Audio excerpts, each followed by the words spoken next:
حضرت حسن بصری رضی اللہ تعالیٰ عنہ بیٹھے تھے تو ایک عورت آئی روتی ہوئی، کہنے لگی میری بیٹی فوت ہو گئی ہے، دل کرتا ہے خواب میں دیکھوں۔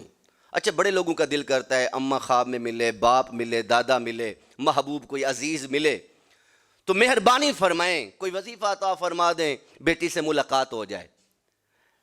میں نے چند باتیں منتخب کی، انتخاب کیا ہے چن کے۔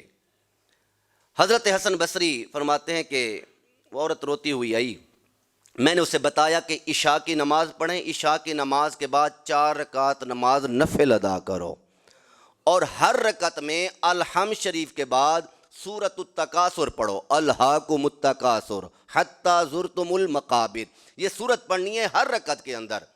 اور جب یہ 4 رکعتیں پڑھ لو پھر دعا مانگو، دعا مانگنے کے بعد بستر پر جاؤ اور بستر پر درود و سلام پڑھتے پڑھتے لیٹ جاؤ، بستر پر لیٹ جاؤ۔ عشاء کی نماز کے بعد 4 رکعتیں، الحم شریف کے بعد الہاکم التکاثر، چاروں رکعتوں کے اندر ایک ہی سورت پڑھنی ہے، 4 مرتبہ یعنی پڑھنی ہے۔ تو پھر اس کے بعد جب دعا کے بعد فراغت کے بعد بستر پر لیٹو تو درود پڑھتے پڑھتے لیٹ جاؤ۔ کہتی ہیں ایسا ہوا، میں نے وہ وظیفہ جو حضرت حسن بصری، یہ مولا علی کے شاگرد ہیں یوں سمجھ لیں، کہتے ہیں کہ وہ عورت کہتی ہے میں نے ایسے ہی کیا، نفل پڑھے، عشاء پڑھی، دعا مانگی، بستر پر جب لیٹی تو درود و سلام میری لب پر تھا، میں سو گئی، میں نے دیکھا میری بیٹی قبر کے اندر ہے اور قبر میں آگ لگی ہوئی ہے۔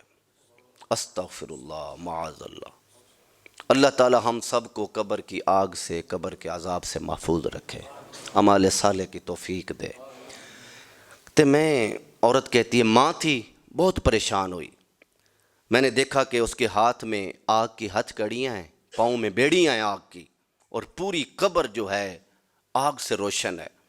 میں بہت روئی، بہت دکھی ہوئی، اور میری آنکھ کھل گئی ڈر کی وجہ سے، اور مجھے کچھ نظر نہیں۔ میں نے سفر شروع کیا، روانہ ہو گئی حضرت حسن بصری رضی اللہ تعالیٰ عنہ کی بارگاہ میں جا کے میں نے سارا ماجرا سنایا کہ خواب میں بیٹی تو مل گئی ہے لیکن حالت بڑی بری ہے۔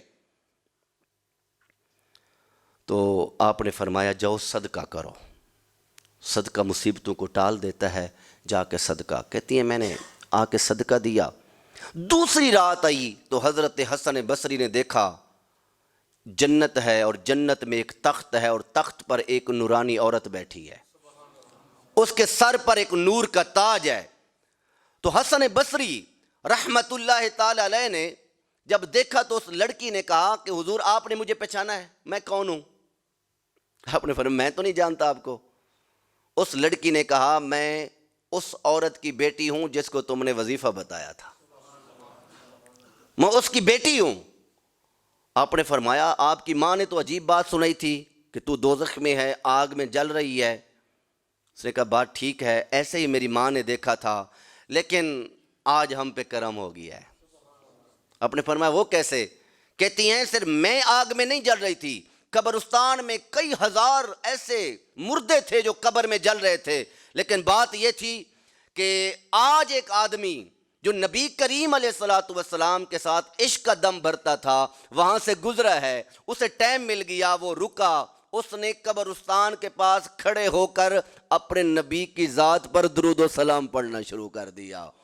بس وہ درود و سلام کی برکت تھی کہ اللہ تبارک و تعالی نے وہ پڑھا ہوا درود و سلام قبرستان کے مردوں میں ثواب تقسیم کر دیا، میرے حصے میں بھی ثواب آیا وہ درود و سلام کی برکت سے کہ آج اللہ تعالی نے دوزخ سے نکال کر اللہ نے جنت عطا فرما دی ہے، جنت عطا فرما دی ہے۔ تو درود و سلام ایک ایسی عبادت ہے، دنیا میں عزت اور برکت اور رزق میں فراوانی کا وظیفہ، قبر میں آسانی کا وظیفہ، اور میدان محشر میں بخشش کا وظیفہ ہے۔